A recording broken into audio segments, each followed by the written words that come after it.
In the 19th century, the United States grappled with the horrors of slavery. Enslaved Africans yearning for freedom resisted their captivity in countless ways. Some escaped, some rebelled, and some simply refused to cooperate. To the minds of slaveholders, desperate to maintain control, this resistance was not a natural human response to oppression.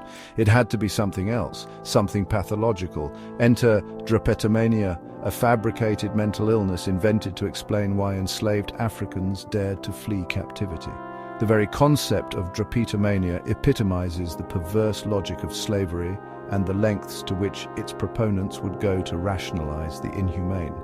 This so-called disease, a term derived from the Greek words for runaway and madness, posited that the desire for freedom among enslaved people was, in fact, a sign of mental illness. Imagine being told that your yearning for liberty, your desperate wish to escape the shackles of forced labor and brutal treatment, was a sickness. That is precisely what drapetomania did. It pathologized the natural human desire for freedom, twisting it into a disease that needed to be cured. The architect of this cruel fiction was American physician Samuel A. Cartwright. In 1851, Cartwright, a prominent figure in the Louisiana Medical Association, published an article that would cement his name in the annals of pseudoscience. His article, rife with racist assumptions and lacking any scientific basis, outlined the supposed symptoms and cures for drapetomania.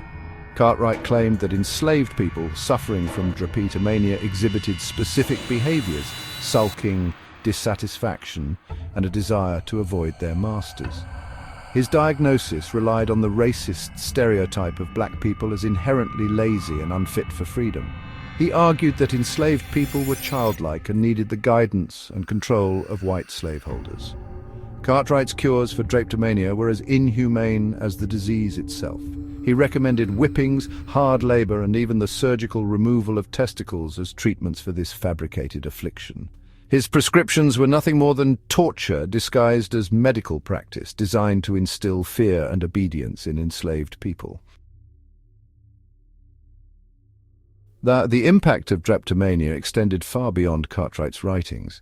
His ideas, readily embraced by slaveholders eager for any justification of their barbarity, infiltrated the medical community and permeated Southern society. Slave owners used the diagnosis of drapetomania to excuse their brutality, claiming they were simply treating their sick slaves. This pseudoscience provided a veneer of legitimacy to the horrors of slavery. It allowed slaveholders to believe that they were not oppressors but benevolent caretakers tending to the mental infirmities of their enslaved workforce. The use of drapetomania to justify slavery highlights the insidious ways in which scientific racism can be used to dehumanize and oppress entire groups of people. The legacy of drapetomania stands as a chilling reminder of the power of pseudoscience to legitimize oppression. It reminds us of the dangers of accepting prejudiced assumptions without question and the importance of critical thinking, especially when confronted with theories that seem to confirm existing biases. While drapetomania has long been debunked as a legitimate medical condition, its legacy continues to resonate in the 21st century. The use of pseudoscience to justify racial hierarchies and discrimination persists. Albeit in more subtle and insidious forms, we see echoes of drapetomania in the ongoing struggle for racial justice in healthcare.